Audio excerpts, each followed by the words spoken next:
You know, every time I speak, I want the truth to come out. You know what I'm saying? Every time I speak, I want to shiver. You know, I don't want them to be like, they know what I'm going to say because it's polite. They know what I'm going to say. And even if I get in trouble, you know what I'm saying? Ain't that what we're supposed to do? I'm not saying I'm going to rule the world or I'm going to change the world, but I guarantee that I will spark the brain that will change the world. I think what you're trying to ask is why am I so insistent upon giving out to them that blackness, that black power, that black pushing them to identify with black culture. I think that's what you're asking. I have no choice over it. In the first place, to me, we are the most beautiful creatures in the whole world, black people.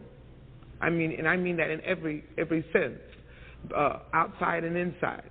And to me, we have a culture that is surpassed by no other civilization, but we don't know anything about it. So again, I think I said this before in this same interview. I think at some time before, my job is to somehow make them curious enough or persuade them by hook or crook to get more aware of themselves and where they came from and what they are into and what is already there, and just to bring it out. This is what compels me to compel them, and I will do it by whatever means necessary. I am your host, Montoya Smith, a.k.a. Black Socrates, along with special guest co-host Yvette Jones, and welcome to the Mental Dialogue Talk Show. We are the return of intelligent radio as we ensure the free flow of opinions and push the envelope on the questions America's afraid to ask in the mainstream media. Good morning to all the intellectual outcasts out there listening. As I got, in a sense, a fill-in new co-host. She's a budding star on the Mental Dialogue Talk Show. We had her as a guest just recently as we were highlighting her book, Who Taught You How to Be Broke, just a couple of weeks ago. And we are doing a financial discussion show for long-time listeners. I know I usually bring Ashley in for this, but this queen is filling in and holding me down. David Jones, thank you, Queen, once again for being black with us, as I like to say. And if you will, Queen, say hello to the intellectual outcasts out there listening before we introduce our returning special guest. If you will, give them a little bit of your background as it relates to these dollars, if you will. But thank you, Queen, for being with me this morning. Awesome. Hey, y'all. Hey. So I am David Jones, and I am a 20-year veteran in the financial services industry, serving as everything between office manager, operations manager, as well as marketing coordinator and financial advisor, Series 6 and 63 registered. So I'm also in love with cash value life insurance, and I run my own practice now, Life Vision Solutions, serving clients in over 30 states across the country. No, love it. Our next guest doesn't really need an introduction if you are a long-time listener, but if you are new to the Mental Dialogue Talk Show, Michael Sutler II. He's a commodities trading advisor, is all I'll say, and I'll let him give more of his background because he's been in this game of the markets, if you will, for years. If you're a first-time listener, we'll let the cat out the bag on the discussion question here in a second. But if you will, Michael, thanks again for being with us, King. If you will, say hello to Davette, my co-host, sitting in that seat today, holding us down. You know, as our resident queen to keep you and me in line. You know, we got to keep one of them on the show to make sure we don't go too far off the tracks with it, if you will, King. But thanks for being with us again. Yvette, it's a pleasure meeting you. And to everybody else, the intellectual outcast, it's good to be back again. And, of course, Montoya, you know what it is. So, I'm back. This hits very close to what's home court for me because I've been a currency trader. That was my first introduction to the markets, not as a scammer or any one of these multi-level marketing things, but actually trading in the spot currency markets as a retail trader first, and then in 2010 getting my licenses to trade professionally. But, getting a license doesn't necessarily mean that you're good, and, there are some really good retail traders. So I've been trading now for 18 years in currencies, but I've also gone into futures and commodities, other derivatives like options and forwards, and also some securities like stocks and bonds as well, crypto. If it moves, I pretty much trade it. And from that, I basically, I went from being an engineer working for the Department of Defense to now being an investment manager and trading advisor. And I guess more recently than that, I just started Blacks Academy, which is an online education tool. You know, everybody has their online education, but ours is seemingly a lot different than what's out online, because we're teaching our students how to gain a more masterful mindset into going to the markets. Instead of just learning what to do, you're learning the why and the higher level principles. So that's pretty much me. And, you know, again, I got a lot of DMs and things about the topic that we're going to talk about today. So that's why I'm here. No, I love it. You are, again, the person I go to, again, just for anybody out there listening, both of these experts, if you will, do this for a living. So you can call in, you can press 1 and ask your questions this morning. As we discussed this morning's discussion question, if you are a first-time listener, again, my name is Montoya Smith, a.k.a. Black Socrates. I like to take the Socratic method to any discussion or dialogue that we choose to have, which is try to ask the right questions to see if we can get to the answers. As I always say, the answer is often in the middle, so I won't be surprised with both of these experts, if you will, being in different areas. There may be times where they differ. We welcome that. If you differ with anything we say, please call in and give us your thought. If you agree, that's fine as well. Please, either way, the idea is that we have these discussions in an open dialogue and discuss both ends of it. We're not selling you anything. We want to have an open dialogue, and this is one that I actually want to say I appreciate actually the listeners, because I always say I have the smartest audience in all of radio, and I sent out a survey of what y'all want to discuss this week. I don't always do that, and they chose this topic, which is U.S. dollar future looks weak. How can we prepare? This morning's discussion question: U.S. dollar future looks weak on the worldwide economic scales. How can we prepare? And in particular, for a show that's unapologetically black, I would love to give our community a jump start if there is an opportunity to prepare for what seems to be looming ahead, which is the American dollar losing its, in a sense, strength worldwide. I don't think that's nothing new. We've been hearing it for years, if you will, but there's been some evident changes worldwide amongst different countries, to include Russia, China, Brazil, and others, who are no longer planning to rely on the U.S. dollar in their international trade. So that's a little bit of setup I will give. But before we get, in a sense, Michael to give us a baseline, we're going to start this show like we always started. David, again, thank you for filling in kind of last minute notice. So I can't thank you enough. I also would like to highlight briefly, this is the queen that helped me finalize getting my book uploaded, which I was having trouble for over a month to do. And so for those who listened to the Re-Education of the Negro show that we did, I want to thank this queen personally online in front of everyone. But if you will, queen, with your background, we always start the show a certain way. And because you've been a guest on the show, I think you can handle this. It's simply, when you heard the question worded the way that you heard it, what was just your initial thought? We'll get your second and third thought after the break. But what was your initial thought when you heard the question? U.S. dollar's future looks weak. How can we prepare? What first popped in your head, Queen? Stop spending money. That was my first thought. Stop spending money. People are unnecessarily spending money on any and everything. We're taking trips. We're traveling. We're trying to keep up with the Joneses. Stop spending money. If you think the dollar's about to be weak, why would you keep spending a weak asset? Fair enough. That's your first thought. All right, I'll turn it over to you, Michael. Once again, that same question. When you first heard it worded that particular way, you said you got some DMs on it. But before we get into the deeper stuff, what was just your initial, how can we prepare? Well, my first thought was, man, we're here again. Like, I've been in the markets long enough to where I see the cyclical nature of even the news and what's supposed to, rattle us or things of that nature. But, along with, like you said, stop spending money, I would actually add to that, save as a very explicit thing. But also, it's time for especially our listeners, our community, to sort of broaden their mindset and look at the world at large, because there are some pretty seismic shifts going on. So my thing is to broaden out your horizon. That's how you really prepare. I love it. And that's perfect timing. We're up against the break. We'll be right back, and we'll continue with this morning's discussion. U.S. dollar future looks weak. How can we prepare? We'll be right back, where all I ask is that you think. Do you simply want your taxes done this tax season, or do you prefer to have your taxes completed by a professional on top of current and constantly changing tax codes? If so, look no further than S. Kynes Accounting and Tax Services, where each year, plenty of satisfied customers from around the country return for an efficient and professional tax experience. For small businesses, S. Kynes Accounting and Tax not only provides bookkeeping and accounting on a monthly, quarterly, and or yearly basis, but S. Kynes Accounting and Tax goes above and beyond to provide yearly tax strategies to increase the bottom line, profits. While no one likes when Uncle Sam or the IRS comes knocking, know you're in good hands with S. Kynes Accounting and Tax.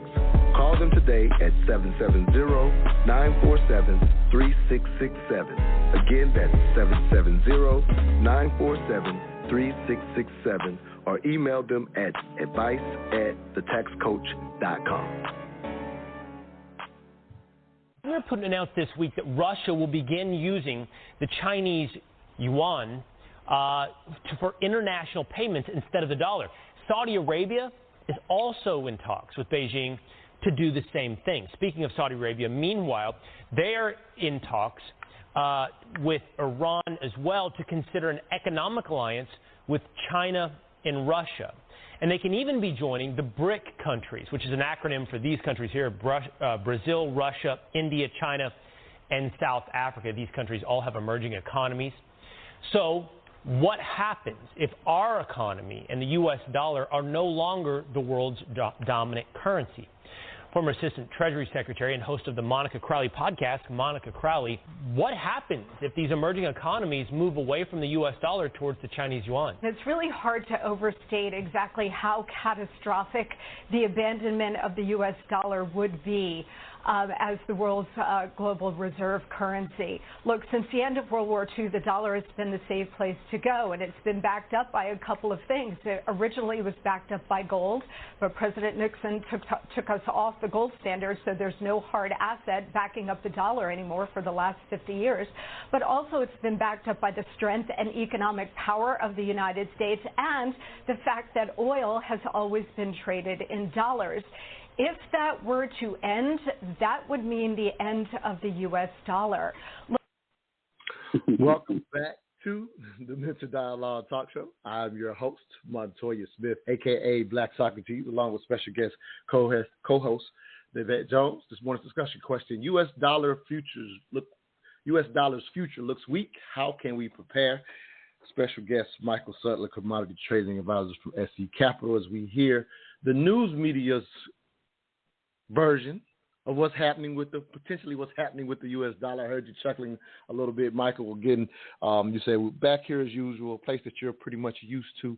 But if I listen to the news media, we know there's always going to be hype. We hear the words catastrophic, and I hear you laughing. So I know for those people like yourself who play in the market regularly, this is probably no place of fear. But for those of us who only hear it through the news, who may not know, and I also recall you wanted to make a point to kind of walk us through what this looked like. So, yeah, let's get that foundation before we get deeper into this discussion. So we'll start there, Michael. Thanks again for being with us. Well, no, I appreciate the opportunity. But, first off, the fear-mongering in that sort of news channel, it catches your attention, and that seems to be what news is today. It's sensationalism. It has some type of, emotionally capturing component to it. But when you look at the actual what is, she missed one of the most important things about why the dollar is strong or why the dollar is important. And she just glossed straight over it. And I was waiting. I mean, she hit the dollar became the world's premier reserve currency after World War II. I'll give you a hint. After World War II is a critical, and I'm talking about absolute critical point as to why that happened. You have to look at the events of what happened at the end of World War II. I'll just put a period there. Next, she goes, we went from the gold standard, because gold standard to me is a dog whistle now for people who want to go back to the old ways. That's still make America great again talk to me, because the Bretton Woods, you can take Nixon out of it.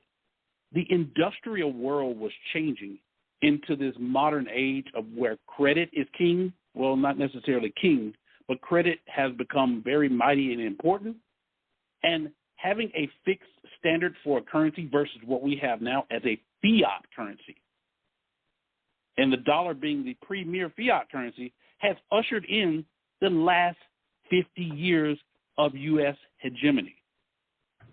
The thing that she missed, and she said, oh, well, it's because dollars are, oil is priced in dollars and the U.S. economic strength. No, she missed it.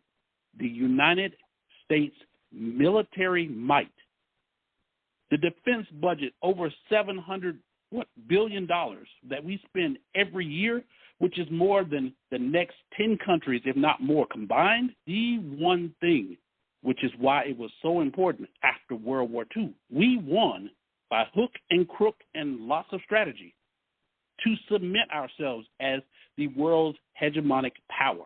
That was intentional. They missed it on purpose. Makes sense. Devette, any thoughts to that cut or anything that Michael had to say? No, Michael, you were right on point about the military, and even thinking about everything after World War II. We went into the Great Depression prior to going into World War II. So we were already on the gold standard when we went through the Depression, and we started going through kind of a dollar crashing at that point, the bank runs, all the other sound bites and things that they use, they say it, fear-mongering. I mean, Roosevelt. Absolutely. The only thing we have to fear is itself.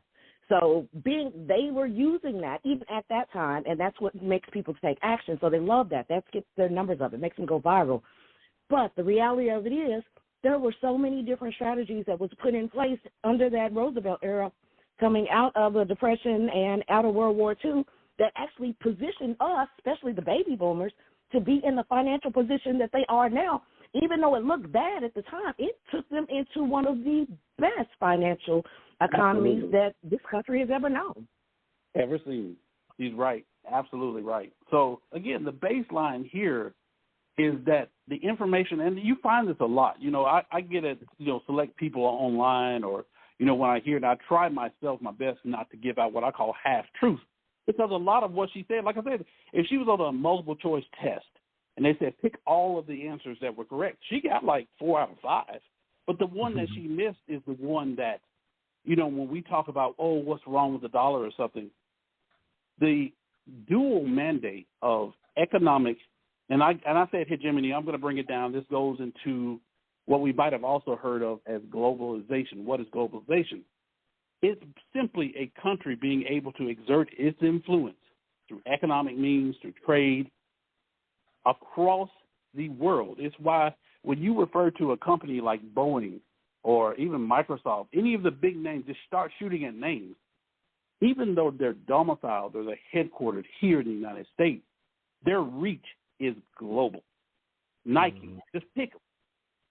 Where they transact their business goes across the entire globe. And that business, for the most part, is conducted in U.S. dollars. Just like most business, if there is a common language to business, it is English. Now, of course, English is a carryover from the United Kingdom, which, of course, we were once, a colony, but we usurped that and we became number one. The other thing I would like to tell everybody here that we have to understand is being number one is hard. We see it in sports. I don't know if y'all would have watched, but I kind of watched in agony as I was shocking lights out. South Carolina. Yeah, South Carolina was down. I already know where you were going. It's hard. Yeah, it's hard being number one. Super hard being number one.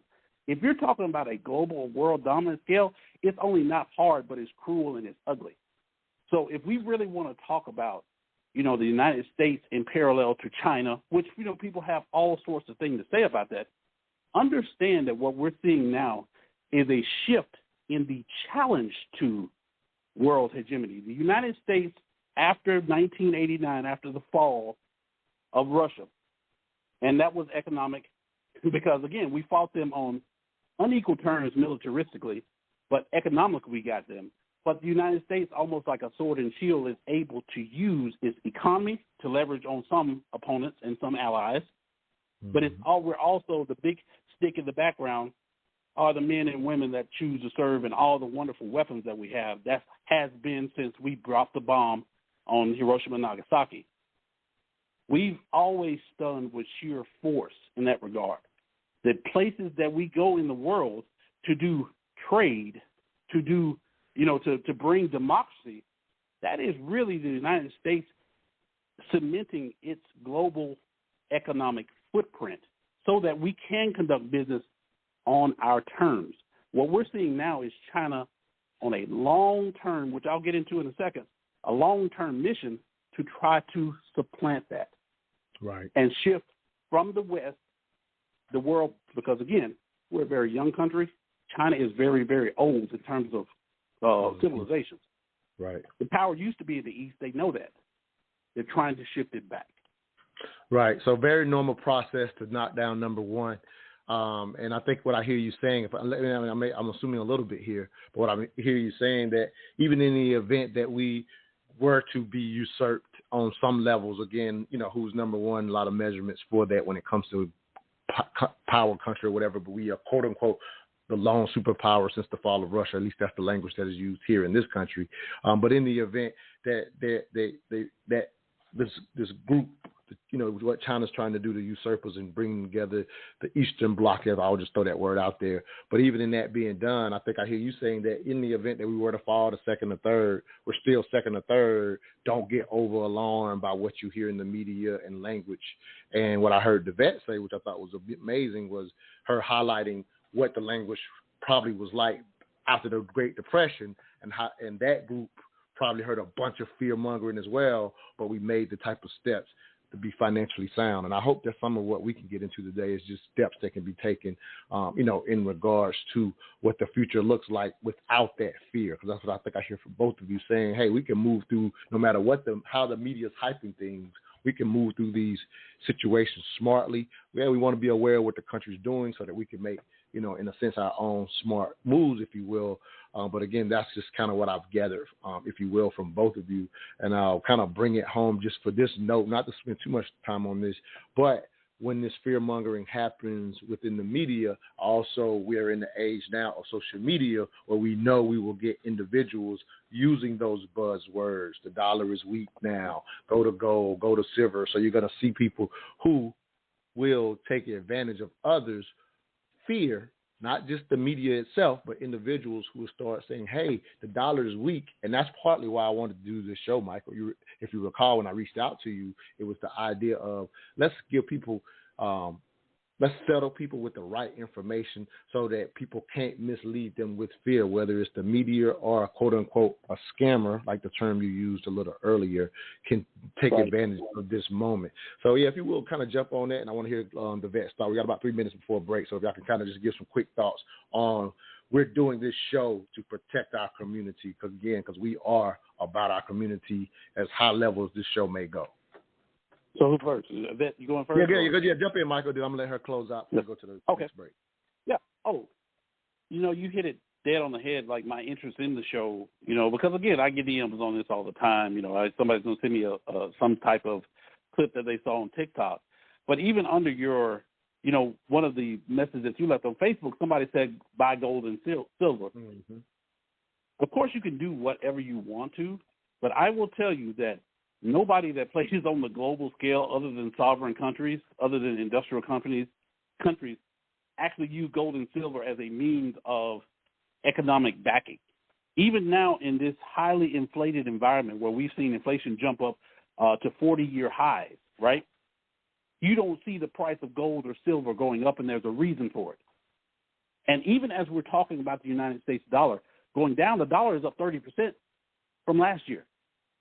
So what actually is, and I'll give you a hint to how we can, as our community, help. As I said about these multinational companies, one of the ways we can actually look to help ourselves is to emulate in a different way what they're doing. And just think about, we'll come back to that after the break, but emulate what these large companies are doing. Most people say, oh, I can't do that. You're just not thinking about it right. And this is where I think the vet comes in perfect based on what you do, Queen, as we navigate this, and you are very aware you're navigating people sending out all kind of information about money that you hear all the time that I know probably just sounds like a fingernails on the chalkboard when it comes to this, and at times like this, you get more of it. So as you know, the fear-mongering is going to rise. What are your thoughts in reference to, again, protecting our community in particular, knowing that more people are going to take advantage of this type of fear-mongering? Your thoughts, Queen? I want to say something, and we can get back to the thoughts because I know we got to go into a break. But the U.S. owns more gold than any other country. Yes.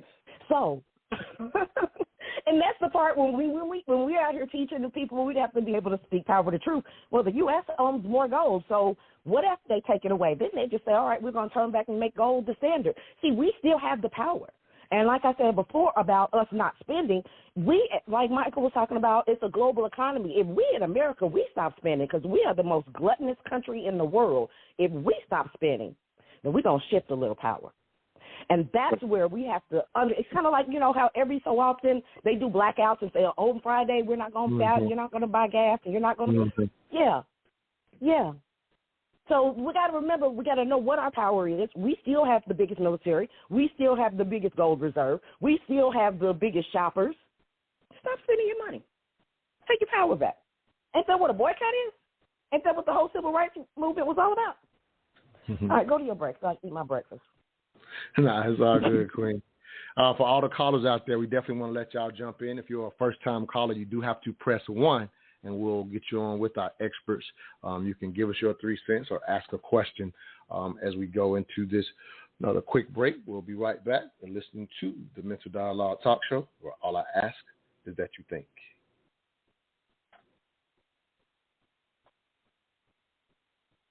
Actually, I'm going to let Brother Pianki jump in right before the break, see if I can get him in short, quickly. I got actually a few more minutes. I didn't realize it. Brother Pianki, that's you, right? I see raising your hand on the... No, this is Will. Oh, it's Will. Okay, I got the number. I can look at the number wrong. Oh, yeah, I got about a few minutes, brother, right before the break. I realized I was looking at the time wrong. So, yeah, what you got for us? Can you jump in on this thing with us? Oh, I love the conversation. You guys know I'm all about the conversation. So I'm actually a little offended I didn't get invited to this one. But, ain't no hard feelings, Mr. Montoya Smith. I invited you. Look at your text. I only invited you for 15 minutes. But I mean, you know what I'm saying. I got a lot more than 15 minutes. But with that being said, I love everything everybody is saying. But perspective is, I like that technology piece is huge, and so that's a big part of what's going on right now. It's understanding how we're moving into this different form of technology is pushing a lot of these things that everybody is seeing to happen. So you can't leave that part out because it's a different level of control. And if you look at currency is simply, currency is just what it is paper, right? It's assumed value on paper. The idea is who controls that paper. And when we have different levels of control, right, the paper becomes less of a tool to control than even the technology that we're moving into.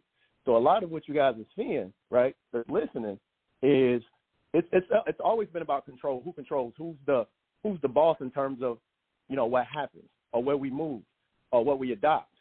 And technology is a big player even at the level of currency. As a matter of fact, it's one of the last things, and it's the platform. Like, if you understand what currency is, it's the foundation of everything that we do, right? One of the universal commonalities that we have is currency, right? We all get up in the morning. We all go to work for the same reasons. It's to make money so we can pay our bills and pay our expenses. So that's the basis. That's the foundation. And so when that starts to change, what you're going to see is these societal shifts and these paradigm changes that you see going on in today's, media, right? And so a lot of it is based on that technological advance, and that's part of this conversation also. No, absolutely. I'm going to play a cut at the top of the hour, and that's definitely, if you're able, I hope you're able to listen, because I would love to get your insight back on the show once we kind of introduce that with the cut at the top of the hour. Yeah. No, absolutely. Okay. So I look forward to having you come back on that. We're going to go to a quick break. We'll be right back. You're listening to the Mental Dialogue Talk Show, where all I ask is that you think. Hey, are you a wine drinker? A little bit here and there, but my wife definitely loves hers. Why you ask? Man, you got to try this vegan wine by Sip and Share Wines.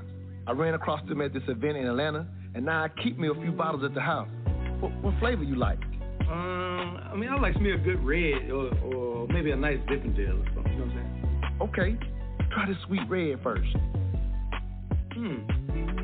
Okay, that's nice and smooth right there. Yeah, that's kind of sweet like I like it. You know what I'm talking about? For sure, that's why I like that one as well. Hey, now try this Conjure Zinfandel. This one was featured in Forbes magazine as a top 10 drink for the summer. See what you think. Oh, okay. Now that's fire right there. Where can I get a bottle of that? Just go to sipandShareWines.com. They'll ship it right to your door. They black on too. Oh yeah? Okay, you said what? ShipandShareWines.com? Is that it? Yep. Bad. Look, there is a perfect storm happening right now, Will.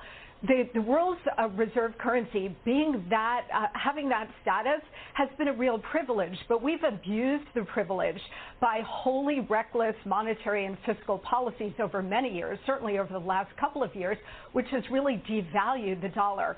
On top of that, now you do have this perfect storm of Biden's weakness, his war on American domestic energy production, the Ukraine war, and as you point out, because of all of these things, we've got America's enemies led by China forming a new economic bloc. And all it would take at this point now, because we're at this pivotal moment, Will, is for Saudi Arabia, who has indicated that they're open to this, to say, you know what, we're going to be open to considering other currencies to trade in oil. If that were to happen, there would be a complete implosion of the global economic system, but certainly the American economic system. And if that were to happen, you'd be looking at sky-high inflation, just raging Weimar Republic kind of inflation. If you think inflation is bad now, just wait. But more importantly, we would lose our economic dominance and we would lose our superpower status. Monica, the world's reserve currency, you said it's a privilege for the United States for the dollar to have been the world's currency. How does that relate to each individual American? Welcome back. You can't even help yourself out, Michael. That's funny. Welcome back. Sorry. Nah, you're good, brother. Welcome back to the Mental Dialogue Talk Show. I'm your host, Montoya Smith, a.k.a. Black Socrates, along with special guest co-host David Jones. This morning's discussion question, U.S. dollar future looks weak. How can we prepare? If I listen to that media cut, our special guest is Michael Sutler, commodities trading advisor from SC Capital. If you listen to that cut, man, it sounds it's the end of our superpowers, which I think you and have definitely let go of all that conversation, that fear-mongering that's, again, just being added to. But, again, want to play the cut because if you don't know any better, it could be the end of the U.S. as a superpower, which, again, I find laughable strictly off of what you just told me, Michael. And we're both former military members. You know, I'll put that out there in the Air Force or whatever. But with that said, I've always known we spent more than, if you will, the next country. I didn't know it was the next 10 countries damn near combined. And so, as you said, that's really where the might comes from, regardless of where the dollar may rank. Superpower status is probably not going away no time soon, even if we were, quote-unquote, usurped economically. So, and again, thank you for settling that, if you will. But I'm going to actually go back to the vet. She was kind of cut off before the break. So any thoughts, Queen, to what you just heard? Again, I think we've clearly got the fear-mongering out of this conversation, but let's continue this dialogue, particularly to the individual American as the cut ended, because I don't know, and maybe Michael can help us with this, maybe the hyperinflation based on, let's say, Saudi Arabia, if they were to do that, maybe it would add some hyperinflation. I don't know if that part could be real, and again, we can kind of ask Michael that. But your thoughts, Queen, for the individual American handling this upcoming news, if you will. I know you said stop spending, but if you could kind of start explaining that to the individual listening, I would definitely love to hear your thoughts, Queen. Sure. Well, it was very similar to what we just went through in the pandemic. People ran out of money. We went through this huge hyperinflation period over the last especially over the last year. People didn't understand inflation before. They absolutely understood it in 2022 when the egg prices just went up. I could only have one egg for breakfast because it was so expensive. Do you understand what I'm saying? Being able to say, we don't have to slow down on some of that spending, and we can stack the money. Stacking the money and saving the money, very much like Michael said, if God forbid, if there was a change, and you look numerically at where the dollar is actually positioned compared to some of these other countries, it's about a 30% difference. So with that being said, the dollar is not going to go to zero. It's going to reduce from $1 to 70 cents. Well, we already seen that last year where the dollar went from $1 to 90 cents. So if we have more dollars, then we can still be able to say, even though kind of like inflation went very high, I still have more money that I can spend if the situation were to happen where the dollar was devalued, because we can need to quit saying that it's going to crash and go to zero. It's going to truly be devalued. It's going to reduce, and that's very similar to what we just experienced in inflation. Our dollar did not have as much power. So when your dollar doesn't have as much power, you need more dollars. So stacking, saving, putting that money aside is going to be very important. Now, the other thing that I always talk about is exactly money that you would be able to use in the next 12 months. Well, like Michael said, we've been hearing about this for years and years and years and years. It's like the straw man theory. Everybody keeps coming back and telling me that you can get all this money off your Social Security number off of the stock exchange. When? Where? Because some of these conversations we just keep having and rehashing because we felt like we've learned something or we've grown in our financial literacy. Happy Financial Literacy Month. April is Financial Literacy Month. But being able to say, all right, now that I know this piece of information, I'm going to use it kind of like we do almost with religion. We just kind of start beating people over the head with it until somebody falls in love and in line with our thoughts and our beliefs. Well, see, that goes back to the fear-mongering. That goes back to this mindset. Even the gentleman was talking about technology. Technology is great, and you're right. It absolutely is going to be the thing that's taking us to a global level. But when we even think about the CBDC, that ain't nothing but Cash App. It's literally nothing but Cash App. It's still going to be worth a single dollar. It's going to be on everybody's phone. It's a piece of technology. So many people were against Cash App originally, but there are people who were in the States sending money all the way over to Africa to help their family and friends, and it became a source of income. It became a source of resources for them that actually saved. But you still got grown people today that's still scared of Cash App. And even when you get Cash App on your phone, then you got some people who come figure out how to scam you. It's no different than what we went through in the late 90s when it came with the Internet. Technology is going to grow. It's going to develop. Hey, don't come on here calling me out on my own show. It's because I'm still scared of Cash App, girl. I mean, I use it and stuff, but I ain't stopped being scared yet. But you see, that same thing. It's like, yeah, we've got one part, you got to embrace the technology so you can be able to move forward. The next side is like, oh, no, I want to have gold. I want to have physical bars. I want to have actual coins so that way I can stay off of, what they call it, off the grid. I want to get out of the matrix. I want to be able, of course, this country, we fickle-minded anyway. So it really depends on who you are as a person. Do you want to be part of the global economy, or do you want to say, hey, we want to go back to, I put up on my Facebook page the other day, I was like, some of y'all didn't hang out with your grandparents who went through the Great Depression, and it shows. Because there are people who are buying chicks now. They're getting chicks so they can have their own eggs. They're starting to garden so they can, start bartering. They're starting to figure out how they can be able to maintain if we went through a situation where technology is not going to be our friend. And some people, AI is a big conversation, even politically. That everybody's talking about, is AI going to take over? The machine's going to, I'm literally, at this very moment, there is an AI workshop that's going on in Zoom in my background right now. I am pulling double duty. But I say that to say, when we start talking about what the future of money and finance, you have to pick your side of the fence. You have to pick your lane and figure out if you want to be on the grid, if you want to be off the grid. And you're going to make your decisions based on that. Any money that's going to be in, if you feel like this is going to be happening in the next 12 months, then take your money out just put your money under the mattress, because that's about all you can do with it. You can buy gold. But people have been buying gold for 5-8 years. And yet, like Michael said, it's barely went up in price. It's barely giving them any return. So yeah, I love what you're saying, Queen. Yeah, I love how you break it down, your passion for this. Let me ask you one more quick question before I go to Michael. So, again, stop spending money is kind of how you started the show, saying, hey, that's the first thought that came to my mind. Just a quick thought so I can get Michael's thoughts as well. But for someone who's listening, who's saying, okay, well, with what I just experienced, like you said, just a year ago, with relatively hyperinflation for what we had seen, like you said, if you didn't know what inflation was or didn't understand it, you definitely understand it now.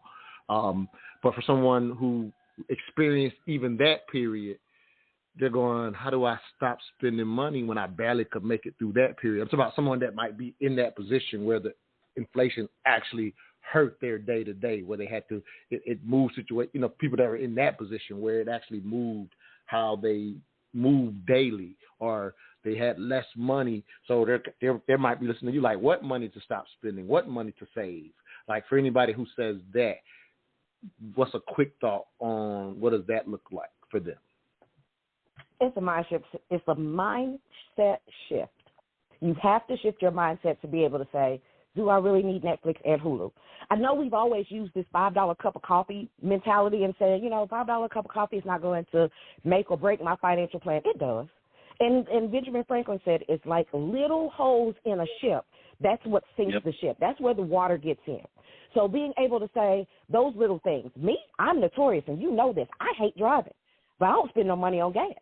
So for me to be able to set up and say I can literally not leave my house for 2 or 3 days or not spend when I go out, because every time you get in the car, not only do you burn gas, then you got to go to the corner store and you're out and you might as well go to McDonald's. And then, by the way, I forgot I need to swap by here over at Home Depot so I can get XYZ. And now you buy more. Like, being able to change your mindset and say, you know what, sit down. You ain't got to go out. You do not have to be part of the global machine. And so many of us are so used to that, because that's why I say keep up with the Joneses. But somebody else is over here eating, and they're doing this, and they're on a trip, and they're traveling. I had more fun on my birthday in the last couple of days than most people do when they're out of the country. Like, I love it. It's really, you really got to change your mind. No, that makes sense. Let me jump over to Michael here for a second. And what you're saying reminds me of just a little thought when we were doing this financial one-on-one class years ago here in Atlanta. And it's just a saying I've always heard: your income equals your needs and your wants. And you're just saying, hey, if you don't address those wants, then inflation is going to feel terrible to you in the event that hyperinflation were to come down. So that's what I want to ask you real quick, Michael, before we get to our next break, is of the fear-mongering that we heard in that cut, for example, if Saudi Arabia were to start taking other currency, is that even an actuality, or was she fear-mongering there that hyperinflation may return or even be higher than what we experienced in 2020? Is that a reality, in your opinion, based on what you understand about these markets? Not really. And there's a lot of reasons to it, which I'll put y'all on the spot on this. So I'm sure that's like from a Fox News or CNBC or something because the first thing I heard, like, you notice the link that they're trying to make you implicitly make is that this is a Biden thing, because they know how long Biden's been in office. Mm-hmm. They're going to focus on the near term. And this is not to say that, again, I'm not necessarily a Biden fan, but it shows you the focus on the near term, as all of this stuff has happened because of this single one narrative, because of this, this presidential administration, when you overlook the fact that we have in the United States been in a deflation environment since about 2000, the year 2000. So we have had 23 years, which is 4 presidents? Mm-hmm. We've had 4 presidents of, as they say, reckless government spending. That part of that reckless government spending is also in, like I say, that the military industrial complex in which I have served and been a part of and cut some checks as well. Do not miss the entire picture. So the other part of that, too, that they love to put in there is oil. William will get to this, too, I'm sure, and I want to get to this as well. As much as we can facilitate, talk about oil being the lifeblood of the industrial machine, let me ask everybody a question. Where does the United States get most of its oil? And I'll put both of y'all on the spot to answer. Where do we get most of our oil? Venezuela. I think it's Venezuela. I think. Is it Venezuela? No. Or maybe our own reserves. I know we started using. I think we started. No, using we don't. Yeah, we try to avoid using our own reserves. So my guess is we like the vet's talking about. We save our own, right? Yeah, we definitely save our own. But it's really close. When you're thinking about world trade, think about proximity. Think about geography. There's a reason why Russia, China, India, and South Africa to some extent, while they're looking for trade partners. They're close. Who's close to us? Canada. Exactly. Which is number 3 in the world in terms of oil reserves. Number 3. Never hear about them. You never hear about it. Mm-hmm. The other one, but yes, Mexico. the Keystone comes straight from there. The Keystone pipeline that they repeat. Okay. Exactly. So that makes sense. When we talk about this fear mongering, we miss out on the very basics of how this wonderfully frightening machine that we have as a country works. We're getting our oil cheaply from Canada and Mexico. Makes sense. We're up against the break. Refine it. Part of it is raw. It is cheap and will remain cheap no matter what is going on the other side of the world. Because of the For proximity. the most part. Yeah, because of the proximity. Makes sense. Yeah, because the proximity, I mean, just like in like Kuwait and Iran and those places like that, if you go get oil there, it's very cheap because you're right there close to the source. You're right there at the spigot. Makes sense. Whereas and going back to technology, I know you're going to the break, but you know, that's why we got to push towards the EVs, the electric vehicles, because even California, you can't even buy any more cars because they're trying to get us off the oil pacifier. I was going to say another word. Right. Sorry. Now it makes sense. Now it makes sense. Now, to your point. Let me jump in, bro. Let me get to this break. I got Go Brother Piaki. But I'll get you out of the break, then we'll go to Brother Piaki. So you can finish your thought out of the break. We'll be right back. You're listening to the Mental Dialogue Talk Show, where all I ask is that you think. Have you heard the adage that a picture is worth 1,000 words? Well, meet Livy Blue Photography, a premier company specializing in capturing your family portraits and turning them into wall art that stands the test of time. One visit to their website, livyblue.com, and you will immediately be blown away by the experience as you peruse their gallery. The lead photographer, Olivia Northern, is a published photographer with over 10 years of experience in capturing families, weddings, and school senior portraits. If you want a breathtaking photography experience, contact Livy Blue Photography at livyblue.com. That's LIVIBLUE.com. Here I am winning the national championship, and 3 companies came in: Converse, Adidas, and Nike. Nike was just a year or 2 old. Converse offered me the most money. So, you know, when you grow up broke, you take the money. Phil Knight came in and said, hey, I can't offer you the same type of money, but I can offer you stock. Wasn't trying to hear that then. I wasn't trying to hear that then. And I didn't know nothing about it. And my family didn't come from money. Yeah. See, that's one thing that hurt us sometimes. When you don't come from money, you don't know. I didn't even know what stocks was at that time. So I passed on the stocks. Can you imagine? 45 years. $5 billion that stock would have been worth today. But let me say this. When you don't know something, that's okay. It's when you know and then you make mistakes. Right? I'm a person who live in the moment, and if something happened to me that wasn't good, I leave it in the past and I keep moving forward. That's who I am. Welcome back to the Mental Dialogue Talk Show. I'm your host, Montoya Smith, a.k.a. Black Socrates, along with special guest co-host Yvette Jones. This morning's discussion question: U.S. dollar future looks weak. How can we prepare?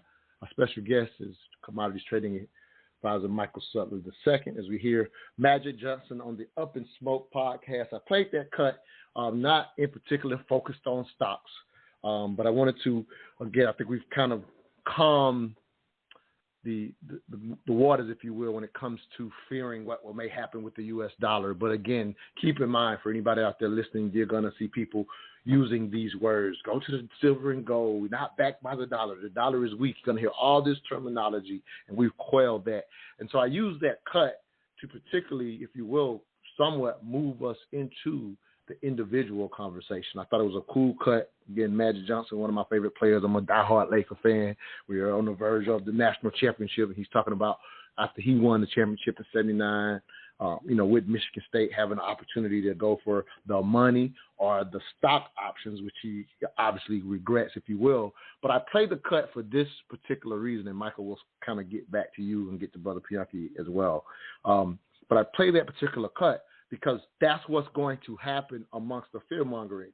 You're going to have someone push fear with what's happening with the dollar, and then they're going to present an opportunity to you, and Magic highlights how he didn't know in that situation to go for stocks because he doesn't come from money. And so since that is a theme that seems to, in a sense, we talk about it constantly within our community, I use that cut just to highlight a couple of things. Whatever you're going to do, and I think the vets kind of made this point, whatever your position is, understand it and learn that and go with it. And so I'm kind of highlighting, Magic was highlighting, I wish I understood or knew stocks. And I'm using that cut to kind of say whatever you choose to do, it's the learning of it and understanding of it that should move you into it, not someone putting it in your face and say, here's a new shiny toy, be scared of the dollar, come follow me. That happens so much. It's part of the reason you have Blacks Academy. So I wanted to kind of move into the individual and what they're going to face with this fear-mongering continuing, not only via the media, but on the internet as well. Your thoughts, King? Well, number one, we're coming into an election cycle again. It just seems like we just got out of one, but a lot of the short-term benefit for what you hear on TV is going to be to the benefit, of one of two candidates, right? Red or blue, for the most part, is trying to vie for your attention so that your action is to keep them in power, right? Mm-hmm. So the next thing for the TikTok guru, for the internet guru, the YouTube, whatever, come follow me and, we're going to get these Lambos and all that kind of stuff. Like you said, they're going to try to get you into some type of action. But the truth is, you've already heard, between the vet and myself, you've already heard an actionable plan. It sounds boring. It sounds like, I can't do that or whatever. But she told you right off to stop spending money. Guess who's stopping spending money as inflation has gone higher? These same multinational companies that I've talked about. I said, emulate what they do. We're saying, she and I are saying the same thing. The most successful entities on the planet are actually doing this in your face. They're not playing in your face, but they're doing it in your face. They're saying, hey, we're going to cut our spending by doing what? We're cutting your jobs. One of the easiest things to do is for them, an employer to shed their books of employees that they don't see any benefit from. We're not going to produce any more product, or even better, adding the technology effort, we're going to become more efficient at doing so. Mm-hmm. We're going to add in AI. We're going to add in automation. We're going to get our costs down. We don't need you anymore. So it does behoove you to look at your own empire or your own company, because I say running your household is a lot like running a company. You have your inputs, outputs, everything in between. If you can monitor those and cut where you need to be, $5 here, shouldn't be here, thing that you're not looking for, that's the very first start. The second thing, one thing I wanted to talk about a little bit, but it may be a little bit beyond scope, there is something of an opportunity, not necessarily a fear. China's looking to be number one. They've released, and I don't know if anybody's read it, a 100-year plan. They publicly announced it. And there is a very Sun Tzu Art of War reason for announcing this to the world, is that they have a 100-year plan that they're going to become number one. And they've told everybody. This is just like, you find two prize fighters or two MMA fighters saying, oh, I'm going to knock him out in this round. Yep. I'm going to do this. China has actually said that. So instead of going, oh, Lord, what we going to do, follow the flow of money. One of the main things that they're trying to do is build an infrastructure path around all of Asia into Europe, linking resources, natural resources. Why? Because just like the vet talked about with EVs, just like I've talked about with technology, William came and talked about technology, the future of the world will be to those who can produce the new technologies to make this planet more efficient. We've already seen the damage, whether you deny it or not. These big countries are looking to hoard the last of the resources. That's why China is moving into Europe. China has already been fighting the West tooth and nail in Africa, because Africa, the 54 countries have more raw resources up for grabs than anywhere else on the planet. That's where the game plan is. You said, well, how does this apply to me? Easy. There are financial products, stock, ETFs, you name it, that allow you to play into these things if you can read about them, saying, there are these things called green metals, lithium, nickel, cadmium, aluminum, that are going to be used to make the new future vehicles, transportation, all sorts of things, housing. There only exist, the rare earth metals, some of them, they only exist in certain places on the planet. These companies know it, these countries know it, and there are investors like myself that build funds and say, hey, we're going to funnel our money and follow these pathways. Once you learn how to cut your expenses, save your money, this is how you put it to work. DeVette said it. You don't have to be part of the global consumer economy, but I implore you to become part of the global economy that's, again, around these assets. I love it. I love it. Let me get to Brother Pianki here as well. Brother Pianki, I don't know if you're in St. Louis this morning, but thanks for calling in. I know you're happy for me to have DeVette return because I want to highlight that this brother said she's one of the best guests I ever had when we had her on our show for her book, Who Taught You How to Be Broke. So I wanted to highlight DeVette. This is the brother that gave you the props on the last show. But thank you, Brother Pianki, for getting in. What you got for us, Keith? Oh, hey, boyfriend, hey. Well, there's a lot of things being said here, very accurate. I would say this: there's not enough physical gold in the world, either above the ground or below the ground, that could cover just the unfunded liabilities that the United States have, which is probably over $140 trillion. And I have physical gold here that I mine for $252 an ounce. And look at the difference in the price. But another point, too, what you see here going on in the United States, the federal government is completely out of control, and the only entities that can bring them back in control is the states themselves. States have the power to clip the wings of the federal government. Give you an example. Federal government is not supposed to own land other than what's stipulated in the Constitution.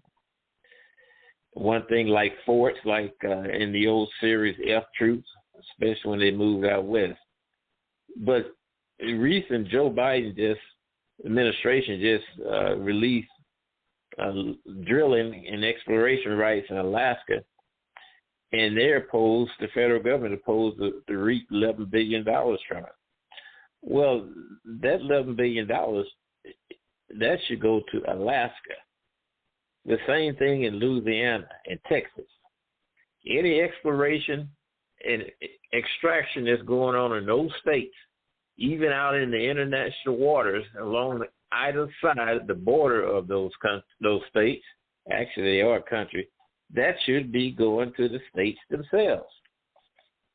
So the states have to do what they need to do with Article 5 of the U.S. Constitution to reel in the federal government. Their spending, their term limits, the over-regulations. And so why do you need to have a federal EPA and also a state EPA? It doesn't make sense. That's just one thing. And I don't too much worry about China right now. China's got a long ways to go still.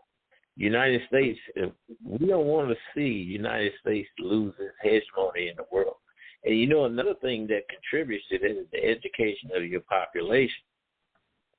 Our kids, speaking about African Americans, we need to I think there should be a better effort to get more education in the areas that's in high demand, that pay high salary and high wages. From earning those high salaries and high wages, then you start getting a inclination to do that business for yourself. I mean, you can't do it unless you've ever even dreamed about it. As far as Africa is concerned, one of the reasons why I'm in Africa, we're not taking advantage of Africa. We don't have the skill to take advantage of Africa. We got the color of the skin, but you don't have the skill. You got to be skillful in extractions and the things that Africa has to offer. But there is signs that we're starting to get that way with the young people. Montoya, you just got to continue to push.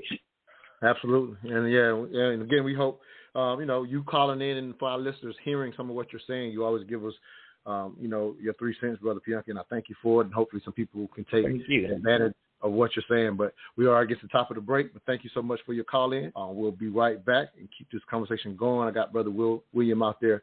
We'll get him on after this break as well as we move to some of the technology aspects, or not so much the technology, but just being aware of also what's happening with, if you will, the global markets and what the future may look like. You will hear it in the cut after this break. We'll be right back. You're listening to the Mental Dialogue Talk Show, where all I ask is that you think.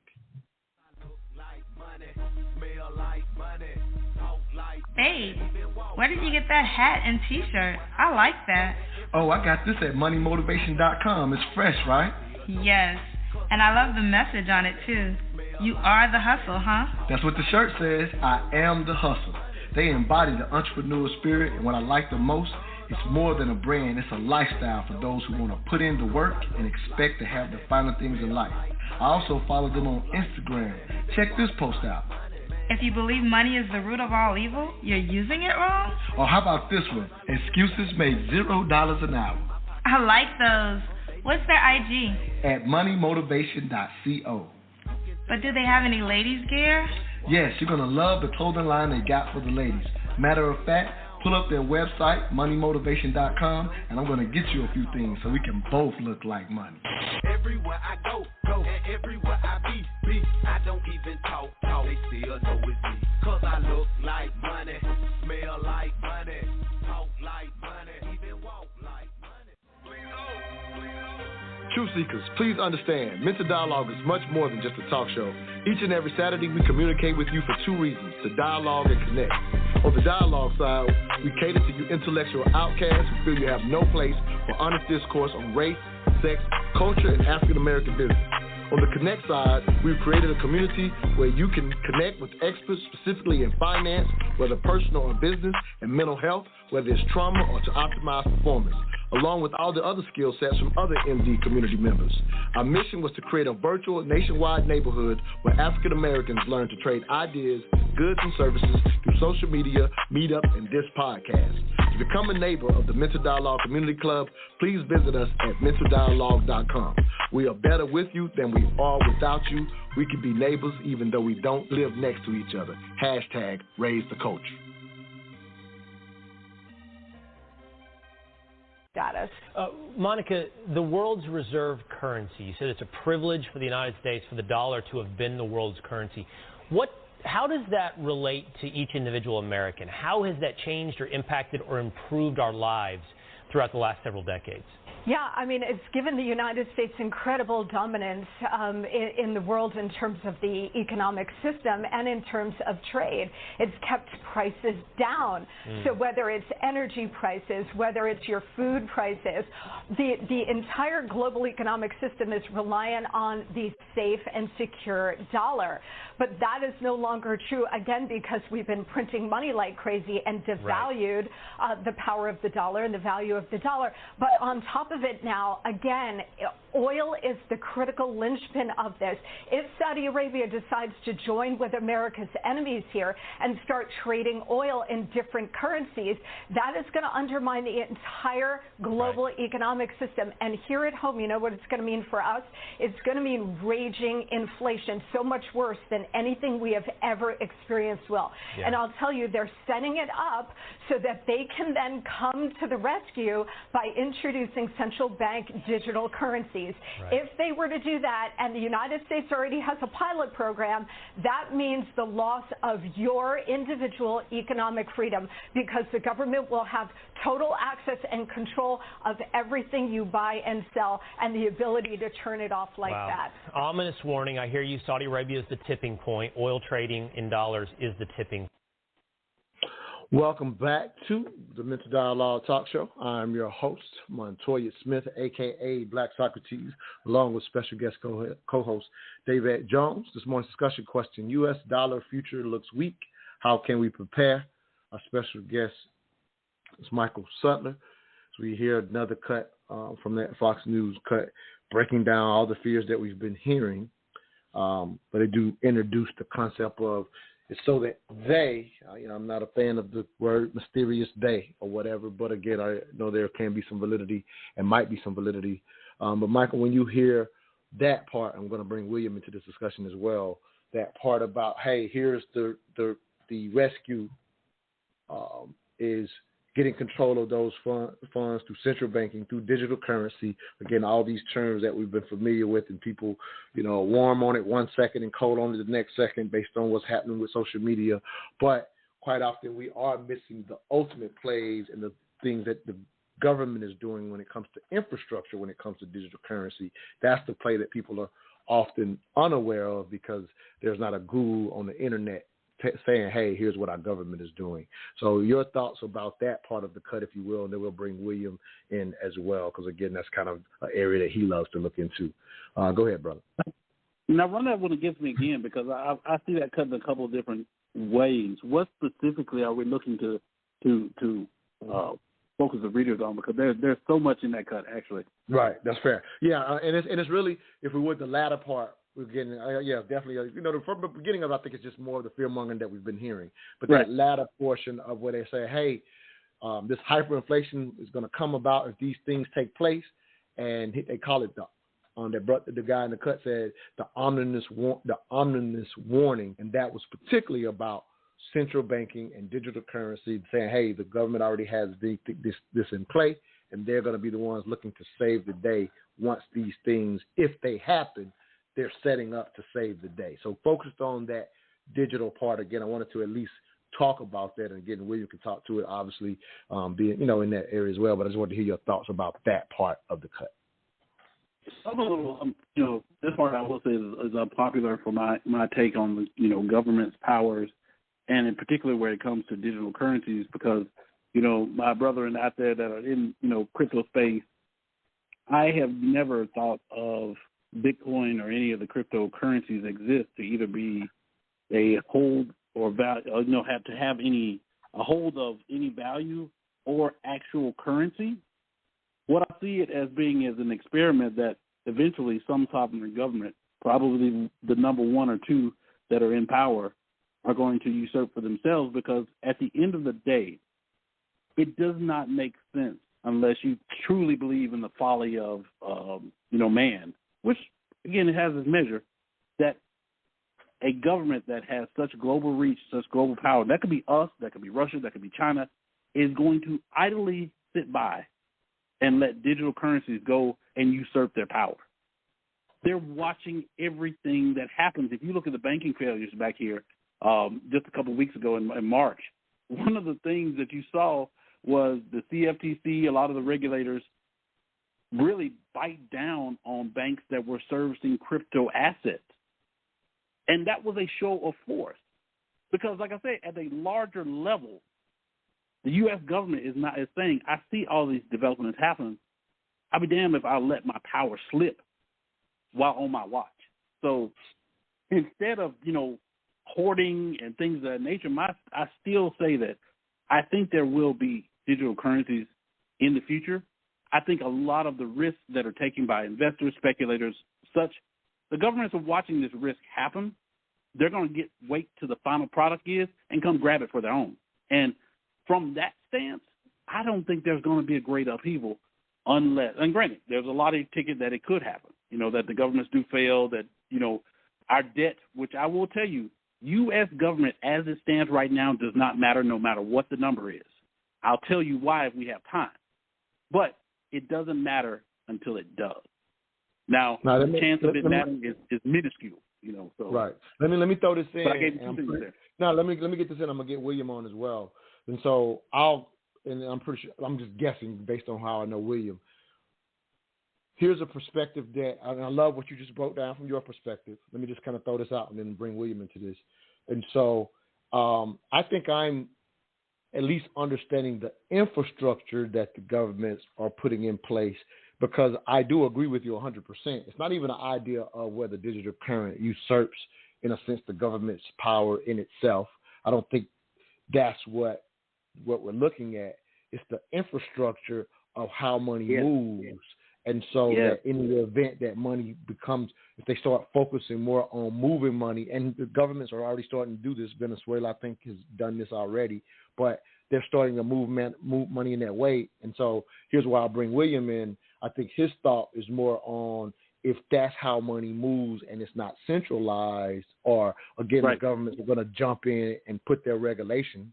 Obviously the wild, wild west while it's being done, but the governments are, as you just pointed out, they're going to kind of step in. So it's not just the idea of usurping their power, but the idea of once they get control of it in that way, it becomes less in our control because their infrastructure allows them to see everything, is what I think is more of the angle. William, I'm just governing in based on listening to you a lot, brother. I'll let you clean me up. I just threw out what I think I understand from listening to you a lot of times talk about this stuff. But jump in, King.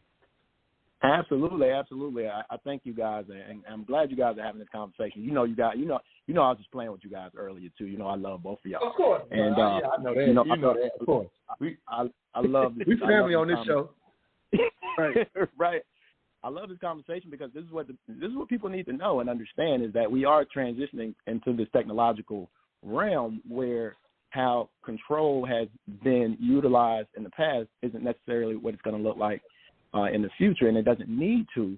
If what you talked about, and this is kind of what you're leading into, Montoya, is the control is more in the infrastructure than it is the actual vehicle that rides on it. If that makes sense. So with that being said, if you look at money is more of the vehicle, and the control and the technology that now is established is more of the highway. And so when we talk about the informational highway, if you look at money is just data, and you have the information highway, which is the technology. And if you can control the roads, it's kind of like, I liken it to tolls, right? Toll roads. Like toll roads, who owns the roads? The government owns the roads, right? And we own the vehicles that ride on the roads. And this is what we're transitioning into when it comes to money. They want to take money out of more of your control, and they want to control more of how the money moves. And so they don't necessarily have to control the money like they have in the industrialized age. And if you look at money is the last thing that's kind of moving into that type of format, right? Information in terms of networks and, the way we get our news, all of that stuff has already gone through that transition. It's already been consolidated. There's only a few companies that own most of the media. This is why when you look at news, no matter what station you're looking at, it's all pretty much the same because it all pretty much rides on the same infrastructure.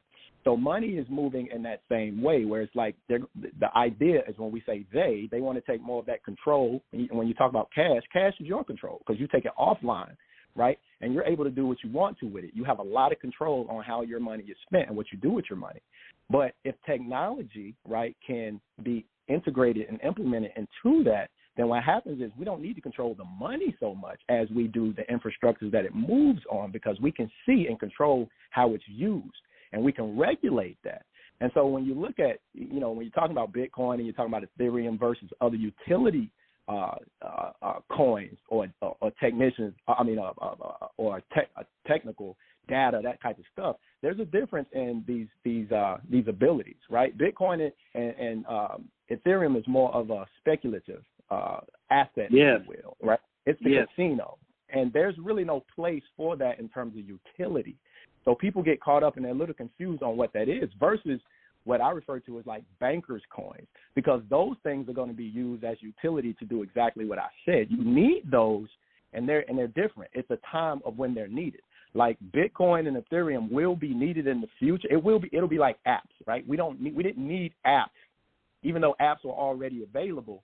We had to build the infrastructure before apps actually became a utility that can be used and have value in it, if that makes sense. Like if you made the app before you made the phone, right, then you're out of order, right? So when you look at things like Bitcoin, you look at Ethereum, you look at Monero, you look at a lot of these speculative assets, they're not ready yet because there is no infrastructure created to make them a utility that people would want to use. It's all speculation. So these guys are buying these things going, oh, I hope it goes up 135% tomorrow because I'm gonna be rich. That isn't how sound investment works. So you have to understand timelines, you have to understand technology. Now, there are monetary vehicles out there such as, I'm a big fan of, and most people don't know, XLM, XRP. These things have utility for moving money, right? And so what we're in right now is that building of the utility and using the right utility vehicles that are going to enhance that and support that initiative, because it is a money movement thing. They want money to move real time. There is no delay. There is no you get paid in 2 weeks. For what you did 2 weeks ago, you get paid today. That's the old industrialized, and money doesn't move fast enough for where they want to go at the moment. So what you're seeing is this build out. This is where blockchain, this is where all this technology comes into play. And if they can control that aspect of money movement, that's all they need. And what they can do in terms of the money, this is what you see in the marketplace, they can what they call level the playing field. So when you talk about leveling the playing field, that's what you see in what's happening in the U.S. In the U.S., we have always been a little higher than everybody else. So when you look at these emerging markets, what you're going to see is you're going to see emerging markets moving up, and you're going to see markets that have historically been above kind of move down, right? It's not that the dollar is going to go away.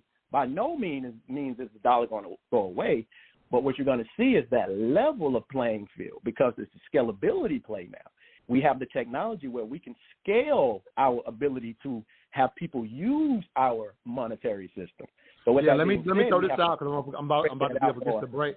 Let me jump in real quick and just ask a very quick question because I got to go to break. And as an example, I think you've given on the show before, so I just want to share it because we got to end this segment and kind of go in another direction. As much as I would love to continue this part of the conversation, but I'll say this real quick. But yeah, I'll say this: when you say leveling of the playing field, I want people to understand it by this one example that I think I've heard you say before. So as we hear these companies, these countries coming together, to your point, in the event that this infrastructure, which is already being built by a lot of these countries and they've already started doing it, if let's say a country decides to assist our quote unquote ally Venezuela, which you don't have a great relationship with, but if a country says we want to assist you, and now there's this infrastructure digitally to immediately influx their economy, that's a relationship that challenges, again, levels the playing field. It challenges our relationship with our own ally because in the past, the old way, a country couldn't easily help Venezuela if they were on the other side of the world. But with this stuff in play, they could. So I think that's just a small example of what they're talking about. And it's a made-up example by me, of course. Let me explain exactly how it works so you guys understand the underlying reason why. Okay, you got to make it quick for me. I'm going to extend the break just so you can give a better explanation than I gave.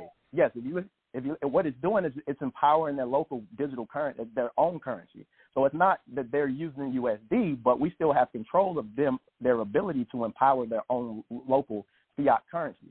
So for them, it's empowering, even though they're using the technology that we own. You understand what I'm saying? So it's not like they're using USD, which is what emerging markets and countries have always hated because they had to use our dollar. In this case, we have the technology where you can have instant, what they call cross-border payments, which converts USD real time to their local currency. That allows them to be empowered and enabled in their own country. So it's Kenya, right? Kenya can use the Kenyan fiat.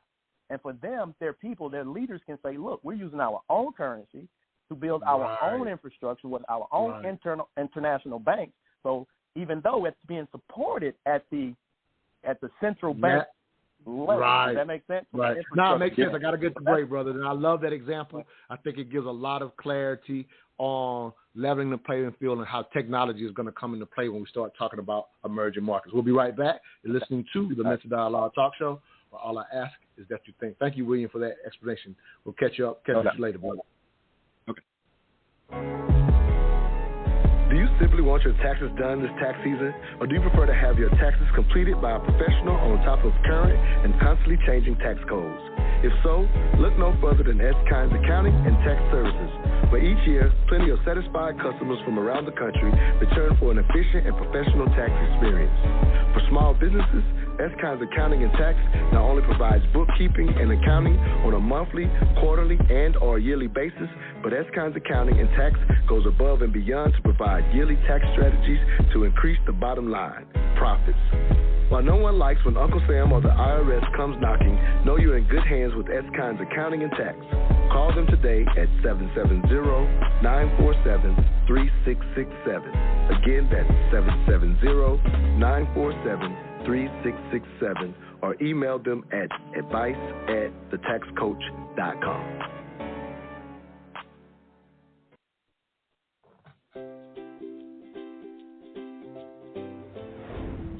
Everyone's path to retirement is different, but many retirees share common goals, like nest egg protection and income stability.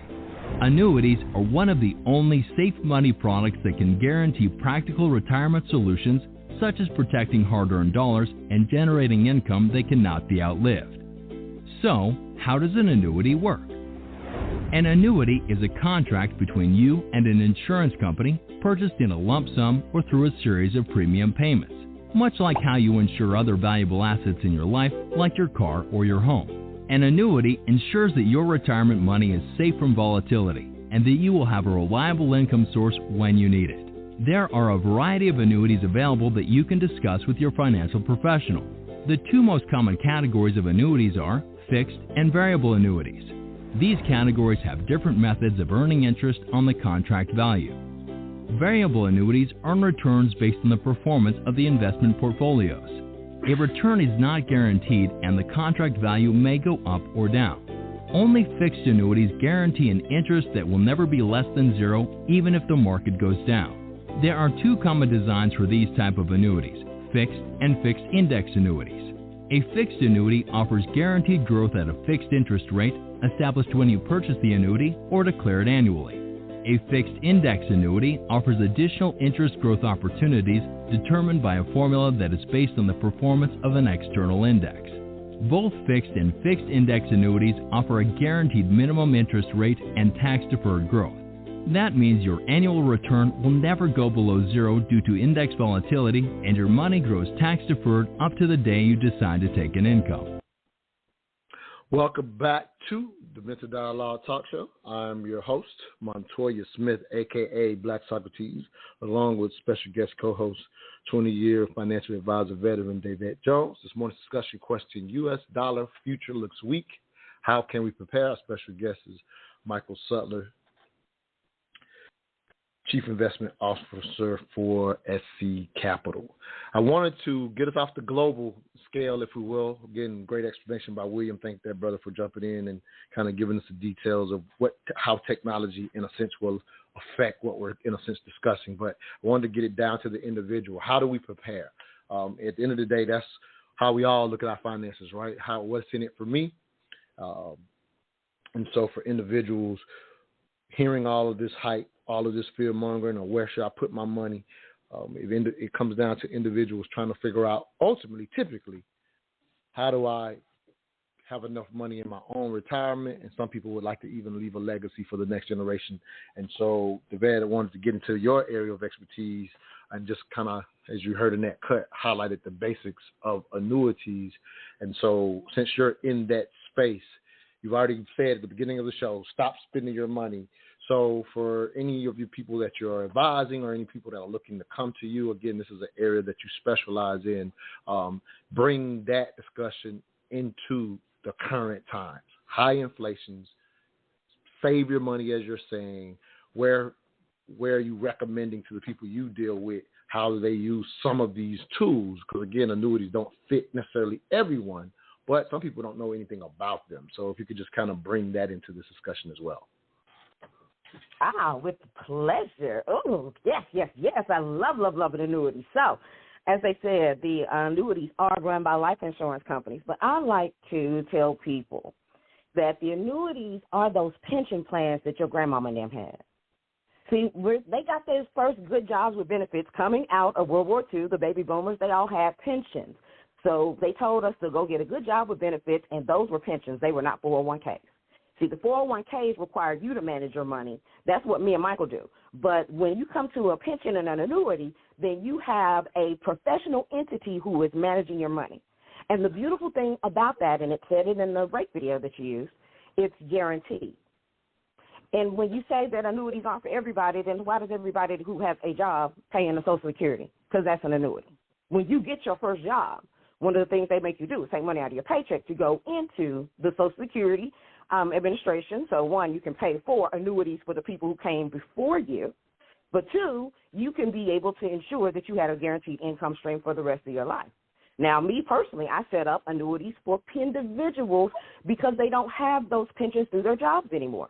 And even part of the Secure Act, the first Secure Act that came out December of 2019, they said we're going to start making it where annuities are going back into people's retirement accounts, and 2.0 just doubled down on that because they understood that people were running out of money in retirement.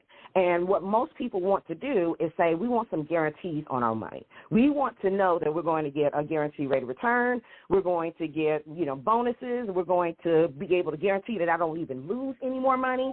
And for those things, there is a fee. There is a fee that comes along with it. Usually it's about a 1% fee. But the reality as it is, how much are you willing to pay in order to have financial security? So I do believe that everybody does need to have an annuity. It needs to be a portion of your plan, not 100%. Right. If we talk about the three-legged stool in retirement, one is a pension and annuity, two is your personal savings, and three are going to be your 401ks and your Social Security. So understanding that those factors are going to come into play in your long-term time horizon. What I do love about them is they are backed by the insurance companies, which is a multi-trillion-dollar corporation that is very secure. Even when we started talking about the run on banks, the FDIC, what's the I stand for? Insurance. Because that's going to help people to back their money and say, hey, we know that we've got what we would call retirement insurance. That's what the annuities really do for people. They create a sense of retirement insurance. It says once you get to a certain age, then you are insured to have this much money.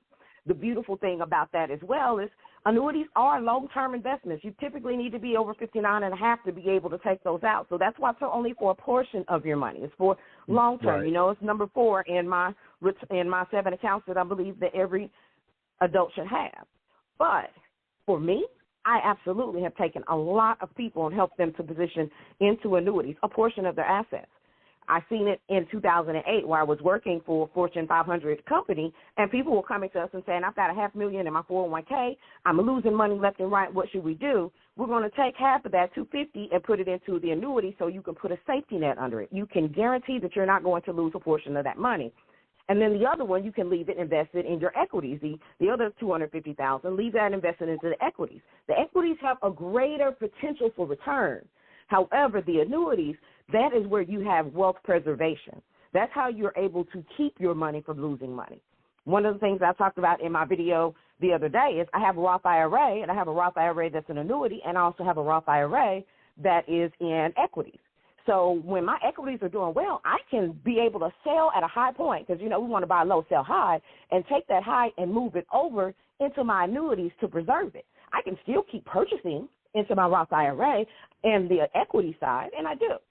But it allows me to be able to have a strategy. Warren Buffett's rule number 1 is don't lose any money. Rule number 2, don't forget rule number 1. Warren Buffett also runs a huge annuity company.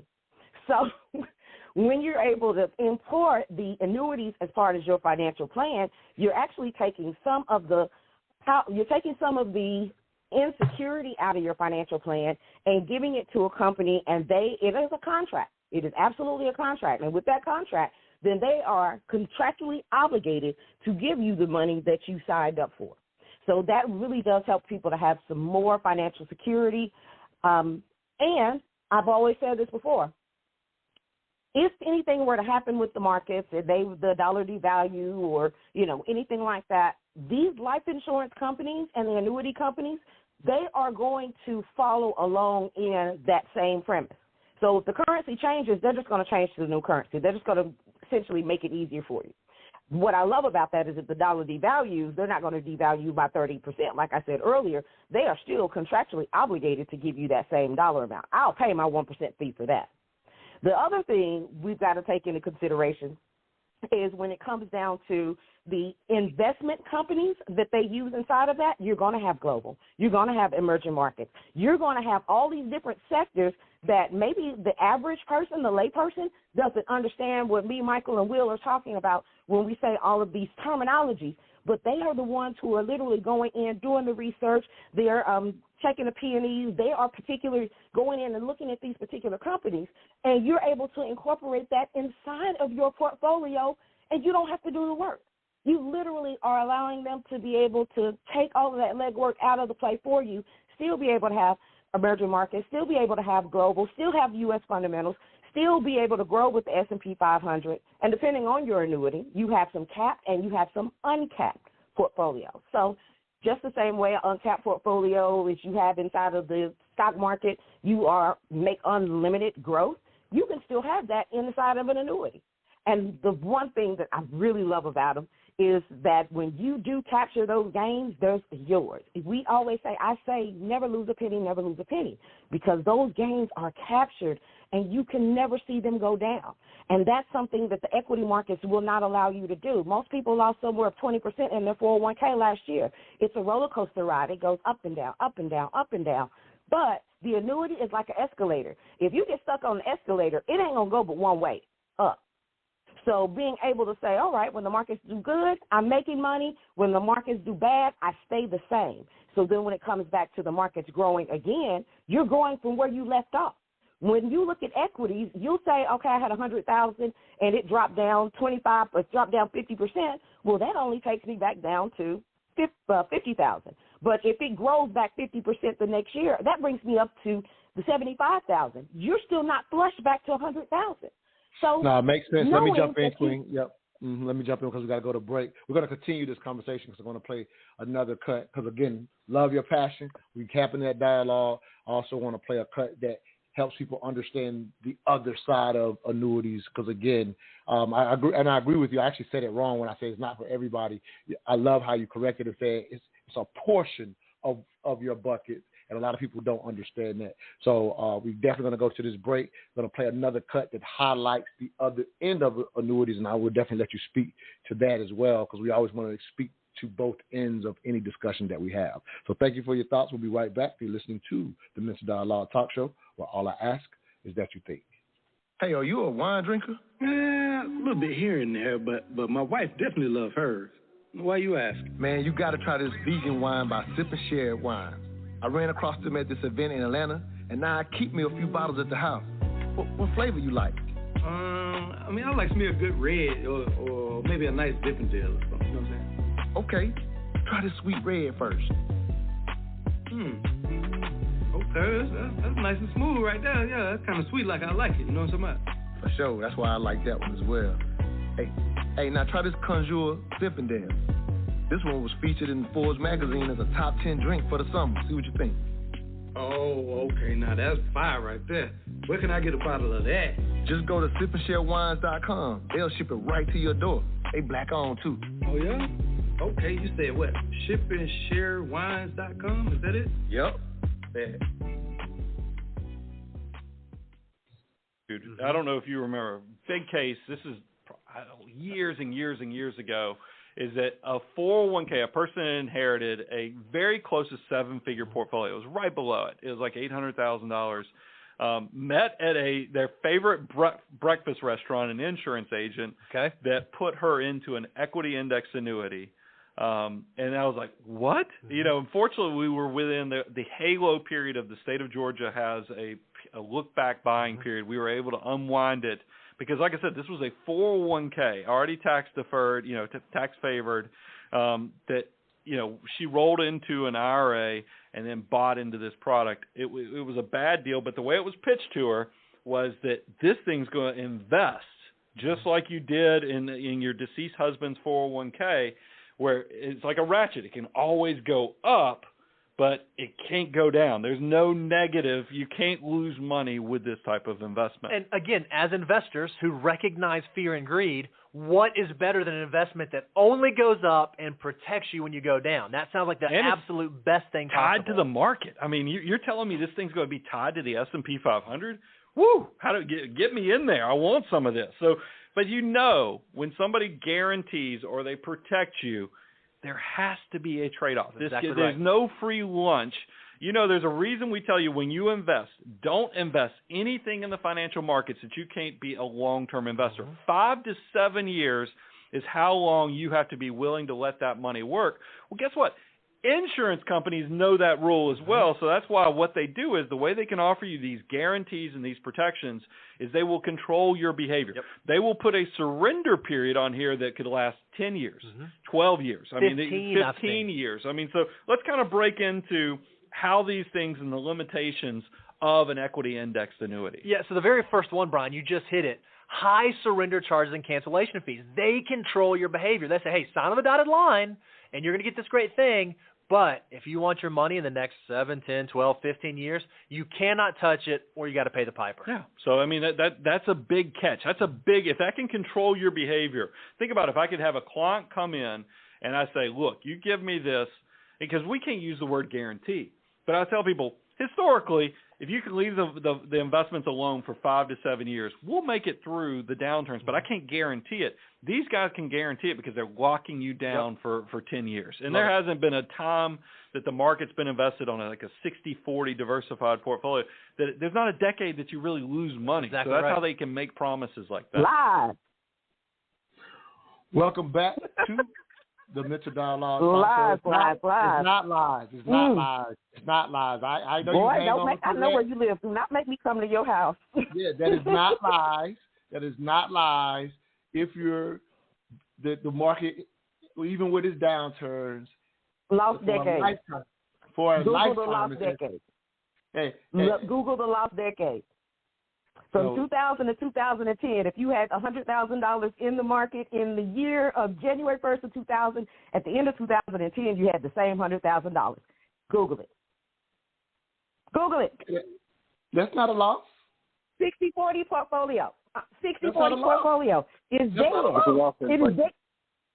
Yeah, but Thank you. But let me go It's a loss of 10 years. It's a loss of inflation. Michael, Hold on, you ain't a financial quick. professional. We're not You doing got two that. Come on, challenges. one at a time. Let me walk into it. I'm gonna let you get your shot. I'm gonna let you get at it. I gotta go to. I let you have a whole that segment. I'm gonna let Michael jump in. We're gonna bring you back in, so you get to say what you want to say. Just work with me here. I just gotta set it up. I'm doing this intentionally because we always do both sides of everything.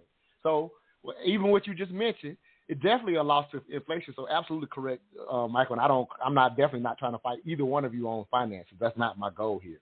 But I am just highlighting that same 1,000 would be similar. I'm just saying would be similar to the way a guaranteed is pitched inside of annuity. I'm just kind of highlighting how in a sense it's similar. I'm not saying they're the same. You're talking to someone who absolutely benefited from equity index URL in my lifetime. I wouldn't be in this position if it wasn't for one. And again, I love how you said when I said it's not for everyone. I love how you corrected me and said it's a portion.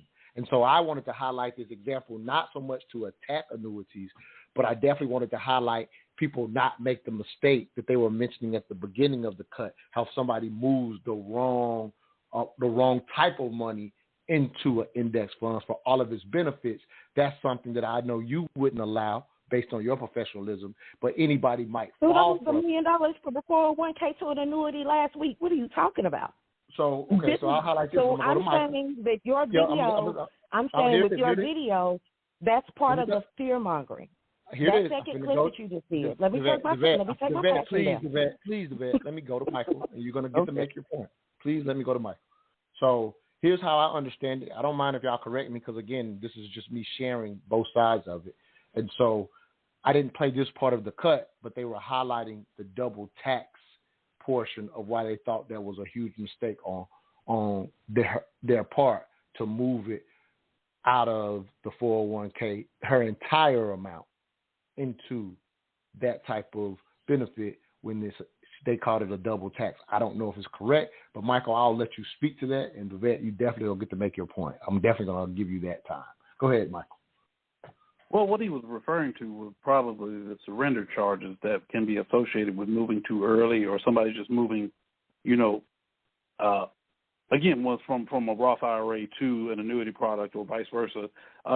What they missed, like I said, in the half-truth, what they really missed is the fact that, and I know this sounds so cliche, I hate even saying it, it's like, but everybody's financial situation is different.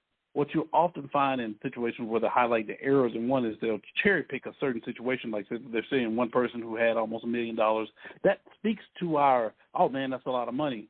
But it doesn't speak to the context of where the actual error was, And to be fair, I'll tell you, the vet only recently have warmed up to annuities as being viable products from my purview, but that's because of the changing dynamics of the markets, the changing of the products that have been out there. And just the fact that, again, there are a lot of people, different people in different situations.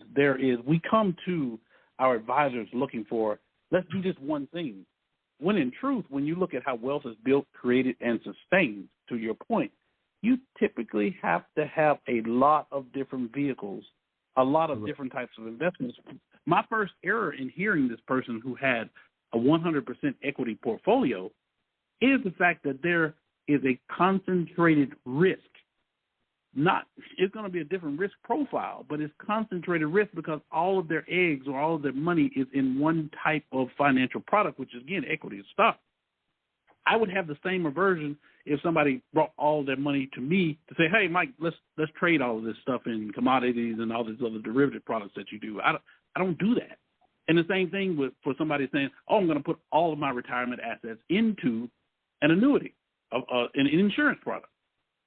We have this mindset of, like I said, it's all or nothing when we bring up like a Buffett or you bring up like these companies. Investment itself is so very nuanced that it is worth the fees. Like she's telling you, it's worth the fee to get with somebody who understands not only your situation, but also the breadth of products that it can put you in, so that you're not in a situation where you get bad product placement. You either have investment risk, unknown risk, surrender fees and charges on top of the riders that can go along with the annuity products. But every financial product has a ton of things that you can see, and then they have a few things that you can't. So, no, fair enough. I'm going to let you jump in. I just wanted to be fair to the cut. I definitely, obviously, only played a portion. But some of what you're saying, Michael, is absolutely what they went into. And it was just, I think it was the idea of kind of what you just mentioned. They moved one asset in its entirety into another, which, again, both of you keep speaking to a portion based on what you want to do.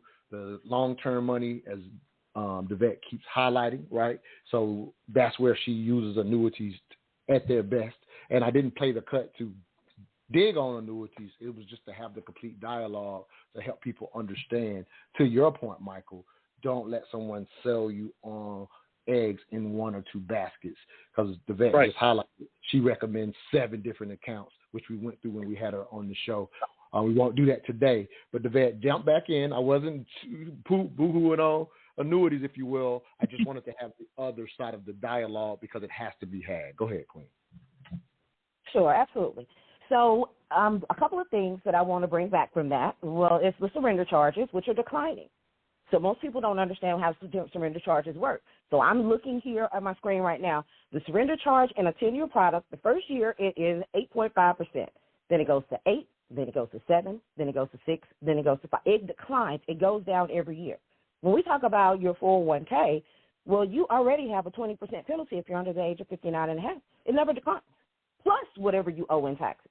So everybody, of course, you may have a 10% penalty. You have your 20% that they take out for taxes. And like Michael said, everybody's financial situation is different. So that does go into play is understanding what the surrender schedule means. And also with the surrender schedule, you're able to say, I'm usually able to take 10 to 20% of my money out of that account surrender free, where I don't have to pay that penalty to be able to get some money out of the account. So if you have a need for liquidity, then you do have a space that allows you to tell you how much money you can get out of the plan every year without the surrender charge. All right?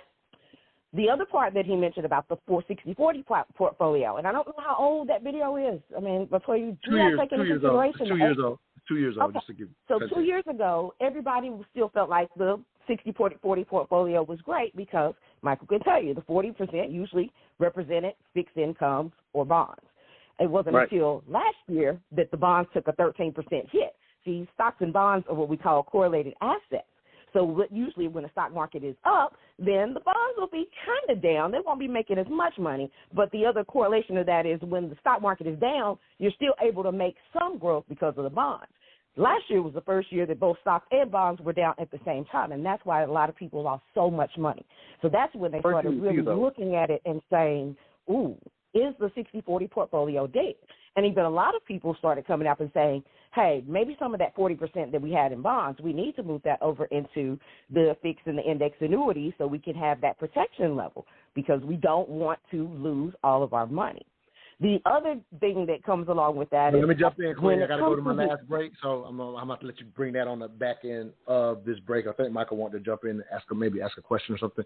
But let me do this last break, and we'll let you finish that thought. We'll be right back. You're listening to Mental Dialogue Talk Show, where all I ask is that you think. Have you heard the adage that a picture is worth 1,000 words? Well, meet Livy Blue Photography, a premier company specializing in capturing your family portraits and turning them into wall art that stands the test of time. One visit to their website, livyblue.com, and you will immediately be blown away by the experience as you peruse their gallery. The lead photographer, Jalivia Northern, is a published photographer with over 10 years of experience in capturing families, weddings, and school senior portraits. If you want a breathtaking photography experience, contact Livy Blue Photography at livyblue.com. That's LIVIBLUE.com.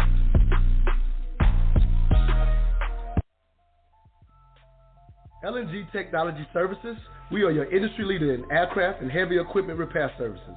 In commercial business for over 15 years, L&G technicians have over 150 years of equipment-specific knowledge and are known industry-wide for returning worn out, broken, and overused ground support equipment back to the user in working better than new condition.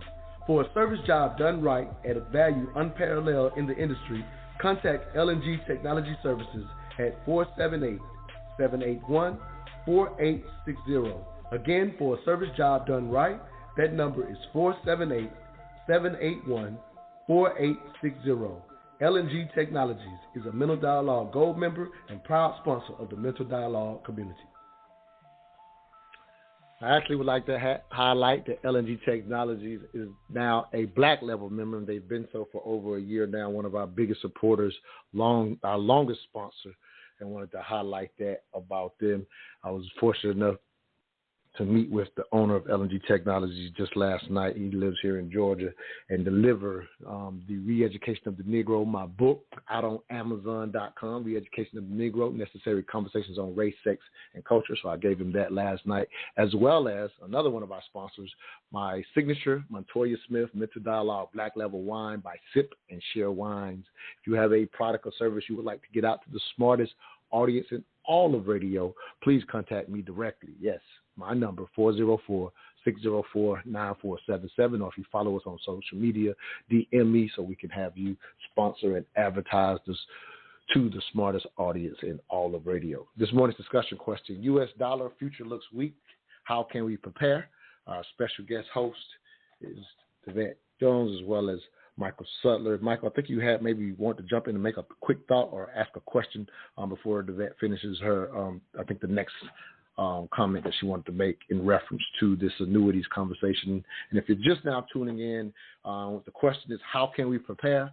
And at the end of the day, we know if we're trying to get a hold of our money, if you're not foolishly if you're not being foolish and spending all your money, which if you're listening to both of our guests today, that's the last thing you want to be doing right now based on the current markets, is spending and consuming with all of your money. If the idea is to gather some money so that you can, one, enjoy retirement and possibly leave a legacy, then we're talking about how best to prepare. So, Michael, I don't know, again, I think I heard you make a comment or had a question or something, so if you can kind of jump in, and then we'll get back to the next thoughts as well. Well, a couple things, and again, I'm so glad you actually, brought out both sides of the annuity equation, because it allowed one, to kind of see the opposing view, but it also allowed the vet to kind of clean that up pretty good. So, it allowed the reader to kind of get a breath. And, one of the things, too, is that there are so many different types, and that's what I was getting into, even for annuity. You can't think of an annuity as just being one thing. There are so many different types. You have the normal, like the fixed income, the fixed annuities, you have deferred income annuities, you also have variable annuities, all different types. And so, again, I think for the readers, you say, what do we do? Start really, and I'm talking about really getting in contact with financial advisors, oftentimes independent. I don't like cookie-cutter stuff, because cookie-cutter stuff tend to be salesmen. Now, at the end of the day, we're business people. We're all selling you something. But there's a level of mastery, there's a level of care that you can have coming from somebody like DeVette. I can already tell, and again, you've had Ashley Thomas on here as well. You've had a lot of, financial people on that I would say you could trust them to at least have a conversation. A lot of people are throwing away by, it's going to cost me this, that, and the other. It's costing you costing you a ton, thousands for some people, hundreds of thousands for other people. Don't do anything. If you make no action or you make the wrong action, it's costing you money. You just don't see it. You don't know it until you get to the point, and there's no rewind in life. You're at 60, you're at 70 plus, and you need this money. You haven't made the moves at 30, 40, 50. It's a wrap, And so I wanted to kind of highlight that the one thing, like we're talking about with the U.S. and China and how the world dynamics are changing and how technology is coming a part of that. Technology is itself, I guess you can call it it's a deflationary tool, and I know that might sound bad, but it's one that actually devalues a lot of things that may be costly or have barriers. In doing so, it also adds to the complexity of the world around you, and this is why, the world for your parents, your boomers or you're beyond the great generation, whatever, the world looks completely insane, except for like if you're, like me, I'm a Gen X, late Gen X, millennial, all into X, Y, Z, whatever the next generations are.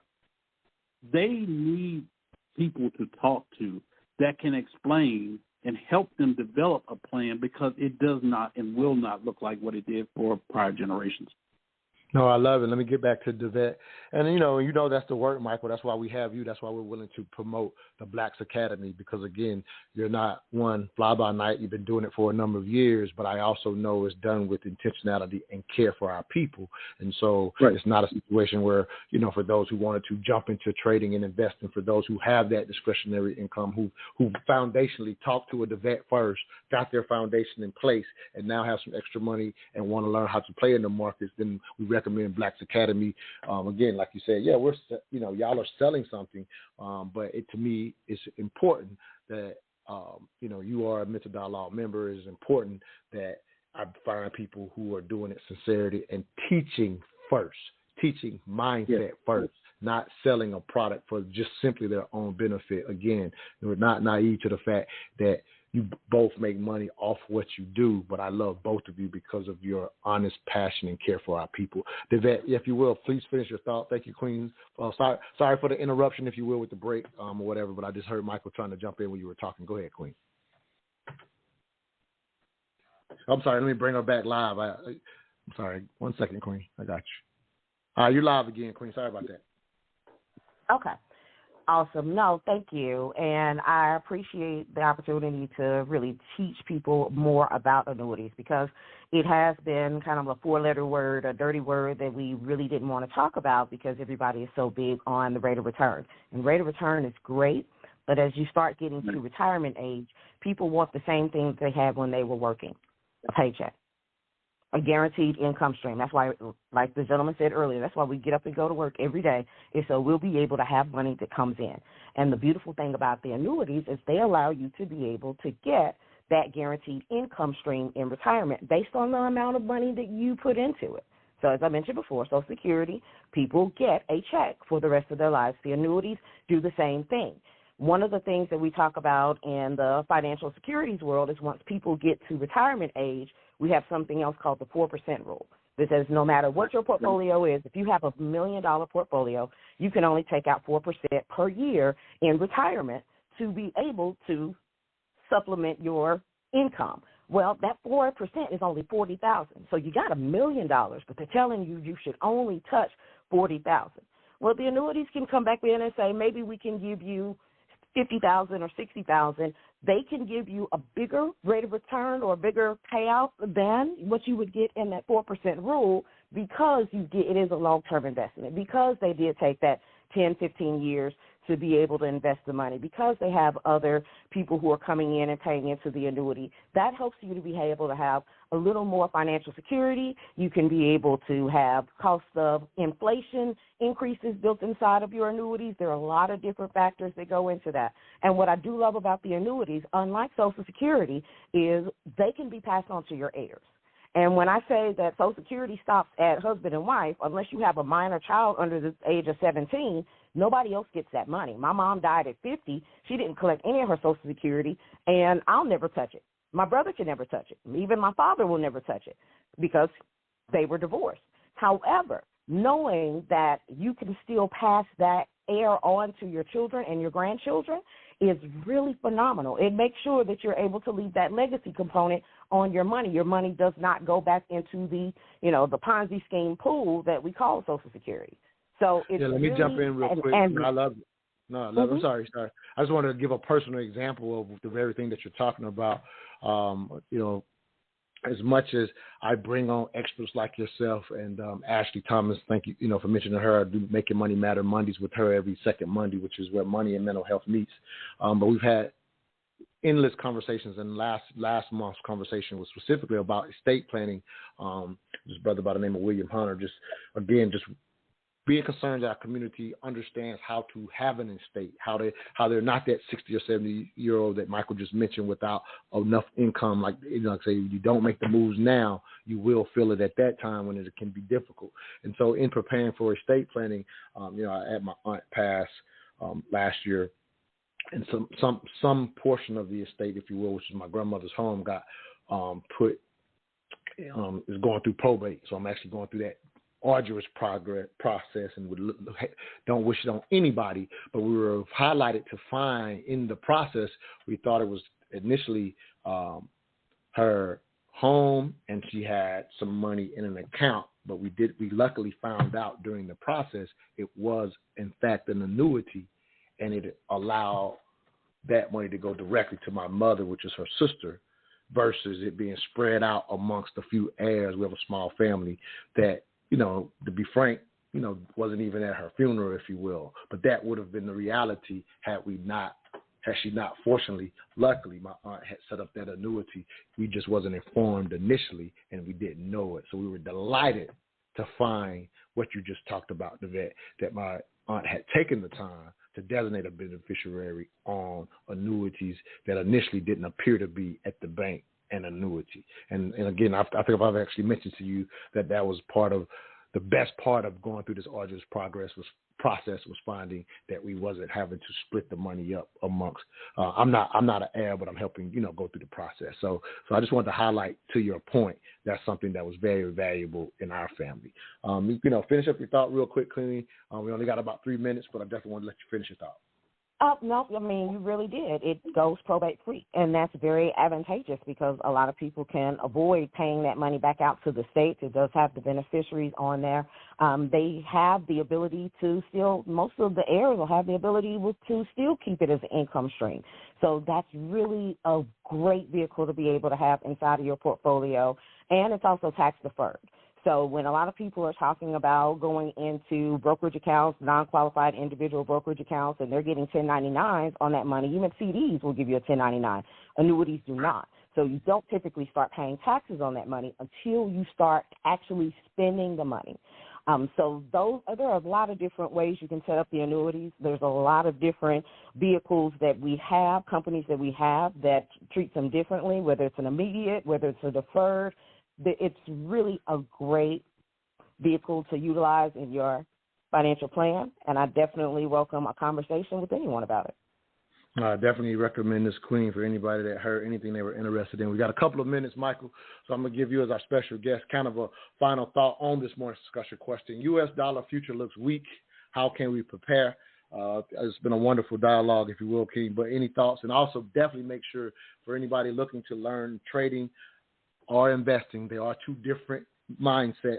Blacks Academy teaches it, so make sure you're highlighting the work you're doing there in this last minute and a half. But you have final thought for this morning. Thank you, King, for being with us this morning.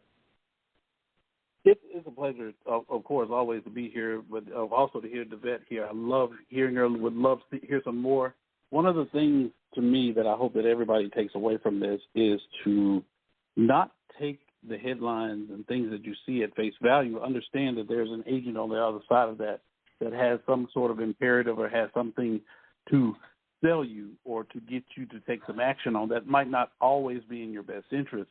One of the things, though, that has worked for me as kind of as having learning about, like I said, I learned about the world of currencies first, which was kind of backwards, but it allowed me to see the world at large. I didn't come from an area where I could do that, but in seeing the world at large, you get to see these large moves. I would encourage all of our listeners to take note of things like we talked about. Number one, look at China's 100-year initiative. For any of you that have ever breathed the word generational wealth, the phrase generational wealth, if you're not thinking in 100 years, you're not actually thinking about generational wealth, because generational wealth is not for the people that you see, your parents or your children or even your children's children. You're building something, whatever that is, for people who have never seen and probably you won't live to see them. But in order to do so, you have to have a shift in your mindset, because wealth itself is a behavioral change. Just like I love countries. Let them know, and we're at the end, brother, if you Yeah. will. Let them know how they can follow you at Blacks or get involved in Blacks real quick. So I want to at least get that out before we close the show. It's really simple. HTTP, get the slashes, Blacks, BLAXE Academy. No .com, just BLAXE.academy. You can also check us out on YouTube and Instagram at Blacks.academy. The Vet, same thing for you. If somebody wants to get in contact with you, how they do so? You can look me up at lifevisionsolutions.com, or you can find me on TikTok and Instagram as Miss Wine Money. Love it. Thank y'all. Great show. See y'all next Saturday. All I ask is that you think. Thing just froze up. There we go.